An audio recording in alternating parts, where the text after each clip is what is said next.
Ya tentu saja dia berubah kasar karena dia dikhianati.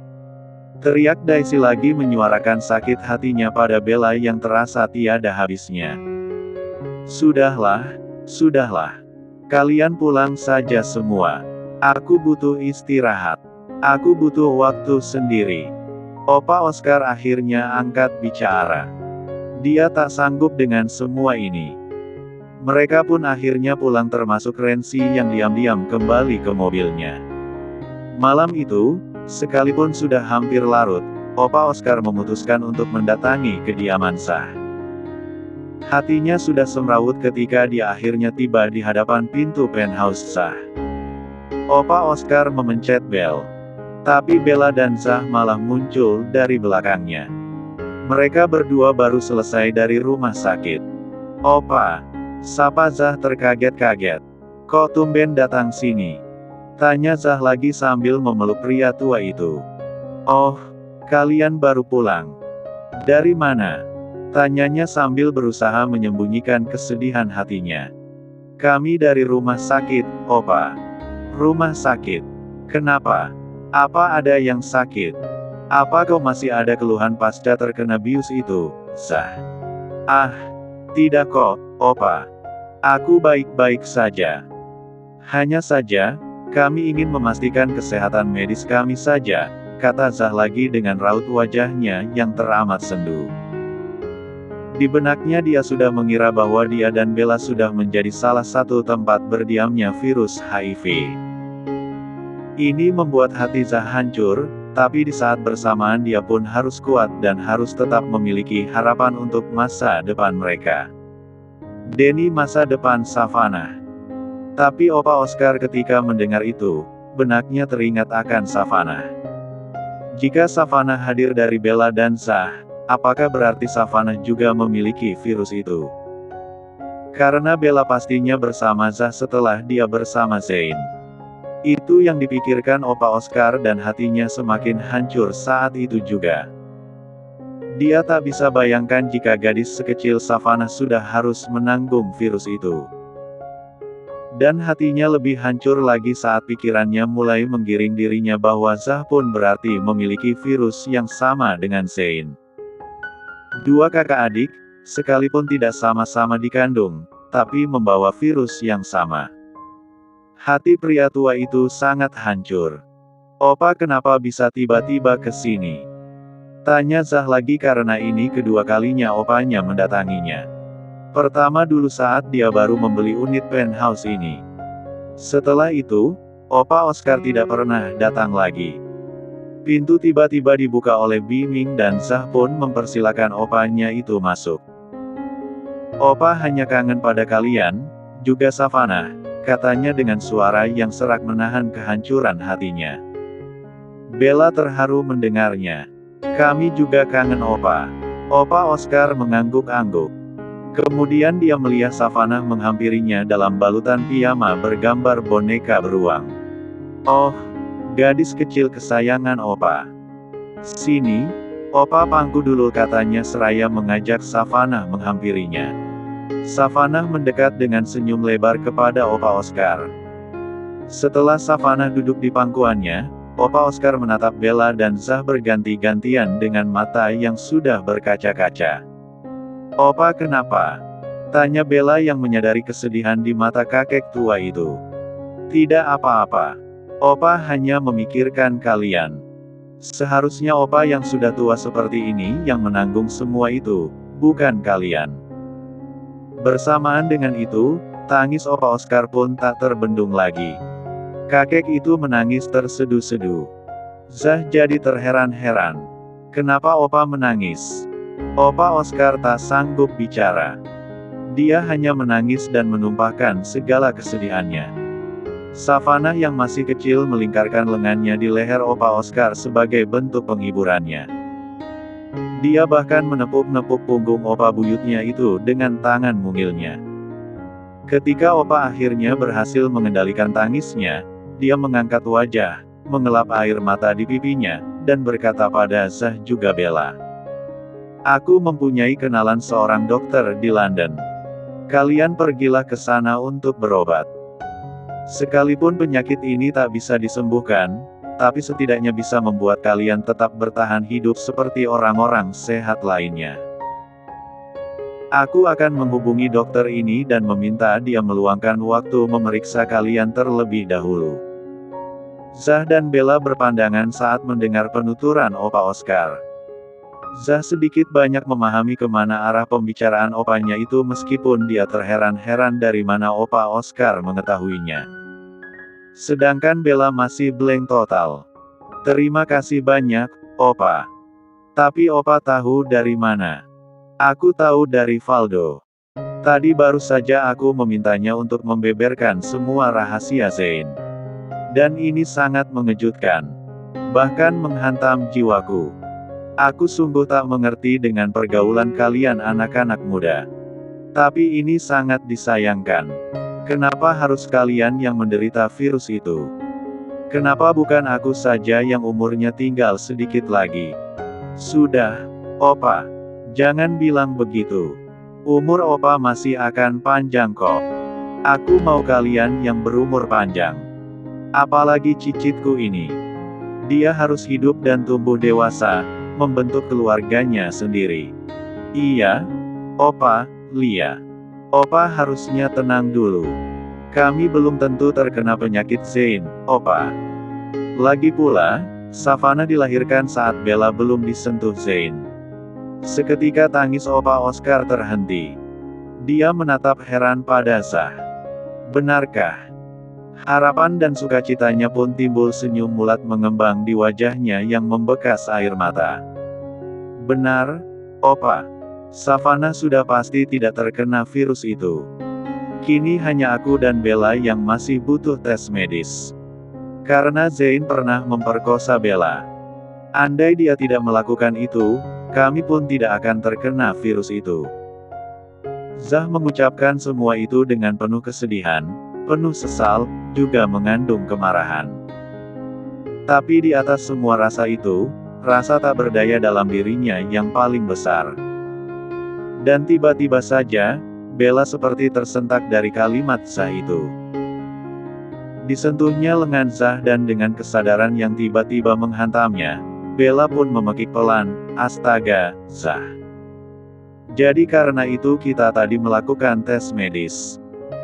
Zah menoleh pada Bella dan merasa bersalah pada wanita itu karena tidak mengatakan yang sejelas-jelasnya pada Bella.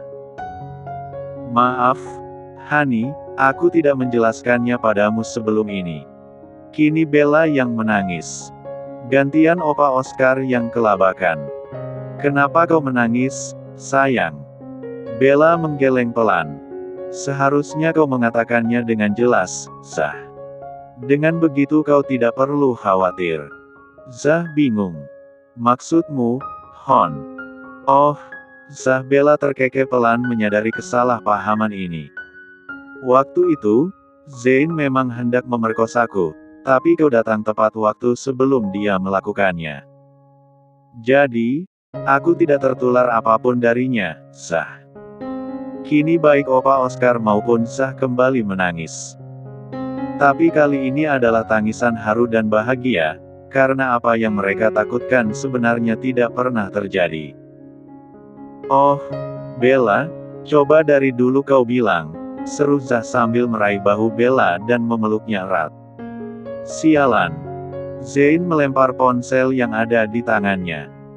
Pesan masuk dari Renzi membuat kemarahannya meledak. Tangan Zain mengepal erat, teramat kesal pada Valdo yang membocorkan segala rahasianya. Padahal dia sudah membuat Valdo bersumpah untuk menjaga rahasia penyakitnya, terutama dari keluarga besarnya. Berani-beraninya dia. Maki Zain penuh kesal. Andai Valdo ada di depannya, sudah pasti dia menamparkan asistennya itu. Arggggh. Brengsek. Zain memukulkan tangannya ke atas meja, kemudian dia bangkit dan mengambil jasnya. Zain berjalan keluar dari ruangannya. Beberapa staf yang sedang berkemas langsung menyapa hormat saat melihat Zain melewati meja mereka. Tapi Zain terlihat sangat marah. Dia tidak menyapa balik karyawannya. Tiba di parkiran, Zain menuju mobil dan langsung menuju nightclub langganannya. Ketika tiba, dia langsung duduk di bar stool, memesan minum, sambil melihat-lihat sekelilingnya. Musik yang berdentum-dentum bagai pengobat amarahnya yang meluap-luap, yang tak tersalurkan. Tambah lagi, kata Zain pada bartendernya setelah dia meminum habis vodka pesanannya. Bartender mengisikan kembali di gelas Zain. Di saat yang sama, sebuah suara mendayu menyerobotnya. Aku juga. Berikan segelas yang seperti itu, kata suara itu yang ternyata duduk tepat di sebelah Zain. Bartender memberikan permintaan wanita itu. Mereka minum dengan berkali-kali minta tambah. Sampai Zain merasa pusing. Pipinya memerah dan pandangannya mulai berkabut. Kenapa semua lelaki egois? Memikirkan diri sendiri saja. Sedikit-sedikit cemburu, sedikit-sedikit posesif. Tapi ujung-ujungnya para lelaki juga yang berselingkuh. Seru wanita di sampingnya itu dengan raut wajah yang juga sudah mengambang-ngambang tak menentu. Dapat Zain pastikan wanita itu juga mulai mabuk, andai Zain bisa berpikir jernih. Tapi tidak.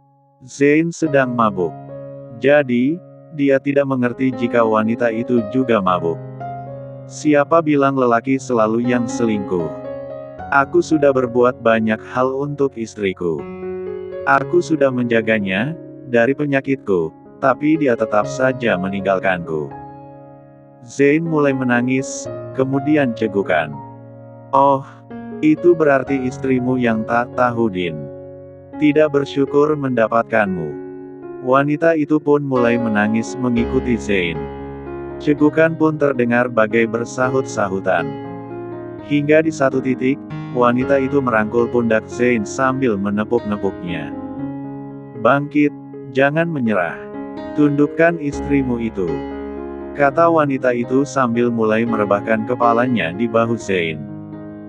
Tanpa sadar, Zain pun menjawabnya, aku sudah berusaha mencintainya dengan baik. Aku sudah berkorban banyak padanya, tapi dia nggak membalas cintaku. Aku hanya ingin dia seperti dulu lagi. Aku juga ingin Edward seperti dulu lagi. Setia padaku, mencintaiku saja, kata wanita itu lagi sambil mulai memeluk Zain. Mereka menangis bersama hingga ketika tiba-tiba mereka saling pandang, bagai ada chemistry yang memercik. Atau mungkin juga efek mabuk yang menyelubungi mereka. Zain Meni empatukan bib 1R mereka dan gayung pun bersambut. Dari lembut menjadi M3G3 Bu. Hingga tanpa sadar mereka bangkit dan berjalan terhuyung, sambil saling merangkul, dengan sesekali B3RCVM Bu Pan 4S. Langkah mereka menuju mobil dan berakhir di hotel. Ketika pintu kamar hotel menutup, keduanya bagai sudah kestiga tanan.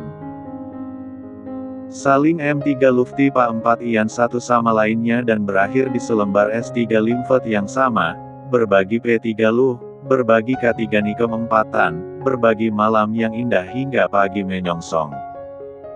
Zain terbangun terlebih dahulu dengan kepala pening dan terasa berat. Dia bangun dan duduk sambil memegangi kepalanya. Berusaha menghalau pusing, Zain menggeleng-gelengkan kepalanya. Saat itulah dia melihat sosok wanita tanpa bas 4-na terbaring nyenyak di sampingnya. Seketika Zain nyaris terjatuh ke lantai. Apa yang terjadi? Kenapa bisa begini? Zain kebingungan. Dia teramat shock karena dia tak memiliki perjanjian apapun dengan wanita ini. Zain berusaha keras mengorek isi kepalanya tentang apa yang terjadi semalam. Dan saat itulah dia teringat segalanya, meskipun samar-samar. Tapi Zain memahami jika dia dan wanita ini telah B3 Rupfingan B4 dan cepat-cepat Zain mengambil semua Pak 4 Iannya yang berceceran kemudian mengenakannya secepat kilat. Begitu selesai, Zain langsung membuka pintu dengan sangat perlahan kemudian menutupnya tanpa suara.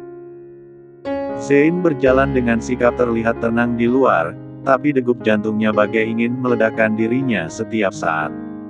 Siapa wanita itu? Semoga bukan siapa-siapa. Semoga wanita itu juga terlalu mabuk untuk mengingat dirinya. Jika tidak, habislah dia.